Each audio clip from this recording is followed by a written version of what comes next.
Development corporation chairman అయినటువంటి పోసాని కృష్ణమురళి ఈ రోజున ఒక సంచలన వ్యాఖ్యలు చేయడం జరిగింది. అది టీడీపీ అధినేత ఏపీ మాజీ సీఎం అయినటువంటి చంద్రబాబు వల్లనే రంగా చనిపోయారని, ఆయన చంపించాడని కామెంట్ చేశారు. దీనిపైన ఆయన ఎలా అంటున్నారు ఏంటని ఒకసారి సార్, అంత బహిరంగ ఇంత వ్యాఖ్యలు చేశారు అంటే ఏం జరిగిందో ఆ సందర్భంలో చెప్తారా?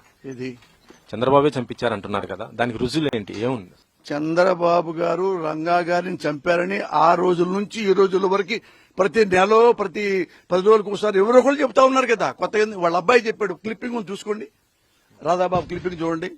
ఆ దుర్మార్గుడు మా నాన్న చంపాడు పబ్లిక్ గా అందరూ చెప్పారు కదా, పెద్ద పెద్దవాళ్లే చెప్పారు. నేను చెప్పేదే ఉంది. నీ చెవులు ఇప్పుడు 2000 వాడినో 3000 వాడినో చంద్రబాబు చంపించాడని కొత్తగా ఉంది. కాపులు ఇప్పుడు టీడీపీకి ఓటు వేయొద్దు, అలా వేస్తే మాత్రం కంపల్సరీగా రంగ ఆత్మ క్షోభిస్తుంది అంటున్నారు కదా. కానీ అదే కాపులు ఇప్పుడు అంటే వైసీపీలోకి రాకముందు ఇప్పుడు ముద్రగడ పద్మనాభం గాని లేకపోతే మిగతా వాళ్ళు గాని పవన్ కళ్యాణ్ ఎక్కువ సీట్లు తీసుకో, మన యొక్క పాత్ర ఉండాలని వాళ్ళు కూడా కోరుకున్నారు. అంటే వాళ్ళు కూడా ఇటు టీడీపీకి మద్దతు ఇచ్చినట్టే ఉంది కదా. అక్కడ ఒకటి గుర్తుపెట్టుకోండి, ప్రజలు రంగాన్ని ఇప్పటికి కాదు ఎప్పటి వరకు ప్రేమిస్తూనే ఉంటారు. నువ్వు రంగాన్ని ప్రేమించి, నువ్వు కాపులను ప్రేమించి నాకు ఓటేయండి, నేను ముఖ్యమంత్రి అవ్వాలి, నా పేరు పవన్ కళ్యాణ్ అంటే పవన్ కళ్యాణ్కి నేను కూడా ఓటేస్తా. నాకు వచ్చిన ఏంటంటే రంగా ప్రశ్న కాదు ఇది.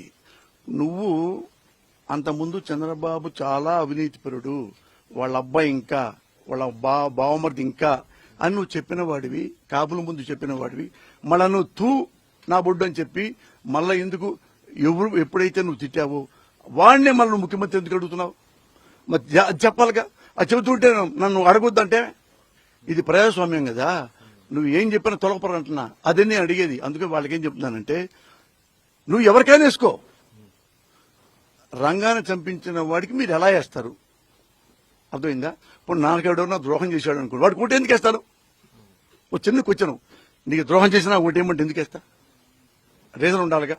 నా ద్రోహం చేసినా ఓటు ఏమంటున్నావు, కారణం ఏంటి గురు అని అడుగుతాగా. అట్టగా వాళ్ళు అడుగుతున్నారుగా, ఎందుకు సమాధానం చెప్పు, ఎందుకు సమాధానం? నీ క్వశ్చన్ ఏంటంటే ఇది పవన్ కళ్యాణ్ ఇష్యూ కాదు, ఒక రాజకీయ నాయకుడి ఇష్యూ. అదే పవన్ కళ్యాణ్ ఇంటి పేరు తీసేయండి, పవన్ కళ్యాణ్ తీసేయండి.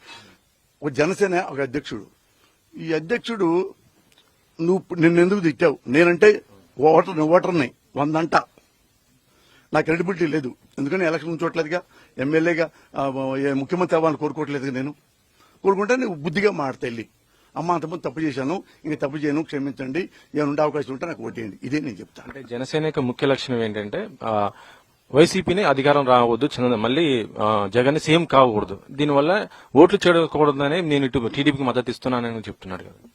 దాని పార్టీ ఎందుకండి పెట్టడం?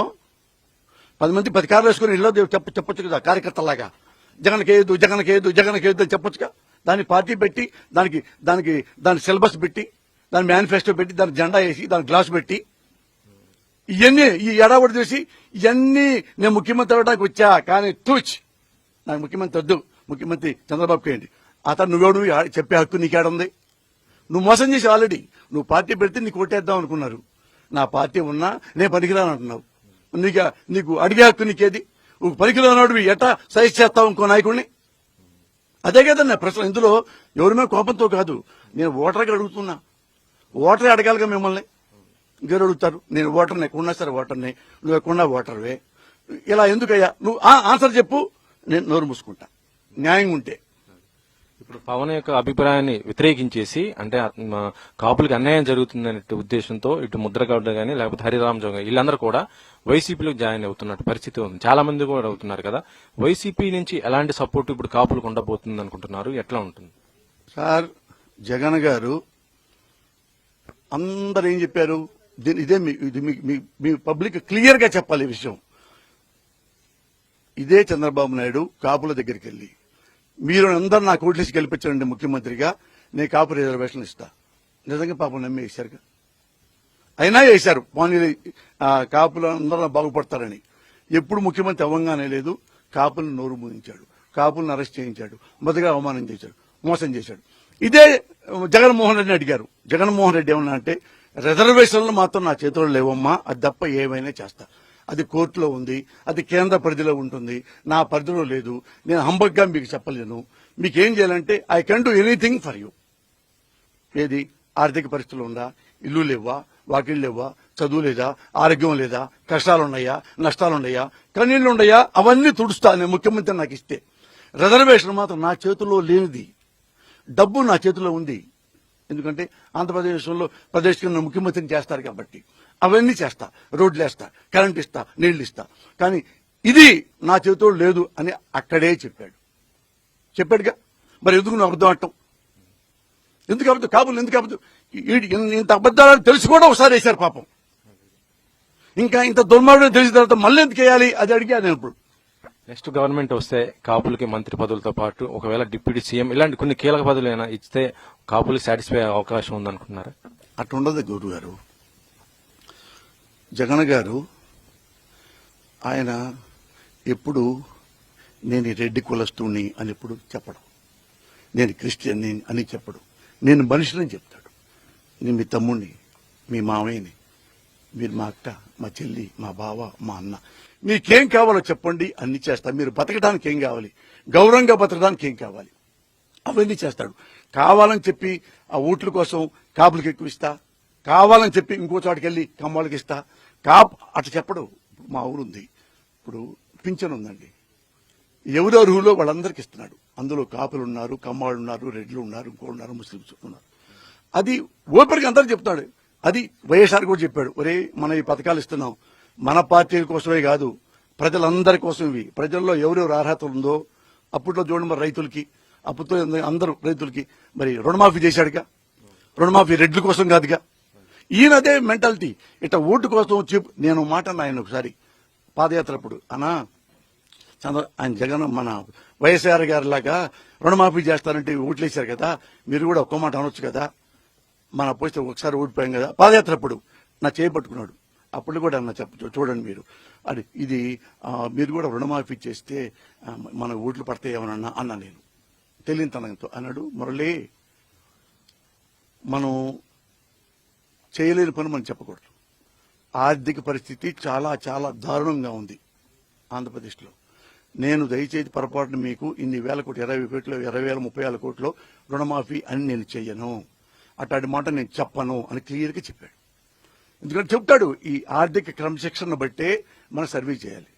లాస్ట్ క్వశ్చన్ సార్, ఎలక్షన్స్ దగ్గర రాబోతున్నాయి కదా, మీ యొక్క పాత్ర ఏ విధంగా ఉండబోతుంది ఏపీ పాలిటిక్స్ పైన? అంటే వైఎస్ఆర్సీపీకి మీ యొక్క పాత్ర ఏం లేదండి. నేను ఒక ఓటర్ని, నేను ఒక అభిమానిని, నేను ఒక కార్యకర్తని. జగన్ గారు ఉన్నాళ్లలో బెస్ట్ లీడర్ కాబట్టి ఆయనకి నేను ఏం చేయగలను సర్వీస్ చేస్తా. ఈ ప్రెస్ల ద్వారా, మీలాంటి మీడియా ద్వారా నేను చెప్పుకుంటా ఉంటా ప్రజలకి, ఇతను ఈ పని చేశాడు, ఈ పని చేశాడు, జగన్ గారు ఇంత మంచి పని చేస్తున్నాడు, ఆయన చేస్తే ఇంకా మంచి పని చేస్తాడు అని చెప్తాను తప్ప మా తొందరగా 175 175కి 200లో గెలుస్తాడు. 200 ఇవ్వు, అక్కడ 175 ఉన్నాయి. ఇది గెలిపించండి, గెలిపితే మంచివాడు, ఈయన ఇంకా బాగా చేస్తాడు, అదే నేను చెప్పగలను. అంతేగాని నేను కాలజ్ఞానం చెప్పను. ఇన్ని వస్తాయి, ఇన్ని గెలుస్తాం, నా జాతి కదా ఇవి. నేను ఆయన గెలవాలని మనస్ఫూర్తి దేవుని కూడా కోరుకుంటా, దేవుని కూడా పూజిస్తా. ఇప్పుడు జగన్ గారు గెలవాలని ముఖ్యమంత్రిగా. పవన్ కళ్యాణ్ 2 చోట్ల పోటీ చేయబోతున్నాడు, గెలుస్తారా సార్? ఎన్ని 10 చోట్లైనా మీరు పోటీ చేయండి సార్. నిబద్ధత పెట్టుకోండి, నిబద్ధత. ఏమి చేయగలవో అదే చేయండి. పక్కాడికి చేయమంటే ఎందుకంటున్నా, పక్కాడికి అంటే ఇంటి పక్క ఉంటే ఇంటి పక్క కూడా అన్నం లేకపోతే అన్నం పెట్టిపోయి అంతే. ఆయన పార్టీ ఆయనకు ఉంది, చంద్రబాబుకి కబ్జా చేసిన పార్టీ ఉంది. ఆ పార్టీ కోసం నువ్వెందుకే పద్ధతిగా మాట్లాడతావు? ఎప్పుడు పార్టీ పెట్టాడు, చంద్రబాబును గెలిపించమంటాడు, పార్టీ పెడతాడు. ఎవడన్నా ప్రపంచంలో చెప్తాడు ఇవి? ఎవడన్నా ప్రపంచంలో ఒక్కటి చెప్పండి మీరు. ఫారెన్ లో ఎన్ని ప్రజాస్వామ్య కంట్రీలు చాలా ఉన్నాయి కదా ఈ భూగోళంలో. ఎవడైనా మంచి పార్టీ పెట్టి నా సదుద్దేశమని ఒక వారాహ్యను ఒక కారు పెట్టేసుకుని రోడ్ల ముందు తిరిగి అందరూ యూనిటీగా ఉండండి, యూనిటీగా ఉండండి, యూనిటీగా ఉండండి, యూనిటీగా ఉండి నాకు కాదు చంద్రబాబు కొట్టేయండి. ఏంటంటే ఇది అసలు మనకు చిల్లులు పడిపోట్ల ఎంత దుర్మార్గమైన మాటలు అవి. మానేసాయి. ఒక ఇంట్లో కూర్చొని నేను పార్టీలు మొత్తం మూసిపారేసా, ఏ పార్టీ ఇంట్లో కూర్చొని అందరు ఫోన్లు పెట్టు, మొత్తం ఫోన్లు చేయి, మా బాబుకి ఒకటేంటి, బాబుకి ఒకటి, తప్పలేదు. నా వల్ల కాదండి జనసేన తీసిపారేసా, గ్లాస్ తీసిపారేసా, నా ఫ్యాన్స్ కూడా వద్దు. నేను ఓన్లీ ఓటర్ గా ప్రవర్తిస్తున్నాను, చంద్రబాబు కొట్టేయండి. ఏ తప్పు చేయి. అరే నువ్వు పార్టీ పెట్టుకుని పక్కన జెండా పెట్టుకుని ఆయన ముఖ్యమంత్రి అంటావు, ఎవడు అంటాడా? పిచ్చోడు కూడా అండవు. ఇది మొత్తానికైతే పోసాని కృష్ణమురళి చేసినటువంటి కామెంట్స్ అయితే ఏదైతే ఉన్నాయో చంద్రబాబు ఆయన వంగవీటి రంగ హత్యలో క్రియాశీలంగా మారారని కూడా చెప్తున్నారు. అది మాత్రం సంచలనం అవుతుంది. ఏపీ పాలిటిక్స్ లో మాత్రం ఇప్పుడు ప్రస్తుతం అయితే హాట్ టాపిక్ గా కూడా మారే అవకాశం అవుతుందని కూడా చెప్పవచ్చు. కెమెరామెన్ పాషతో వెంకట్, ఎన్టీవీ.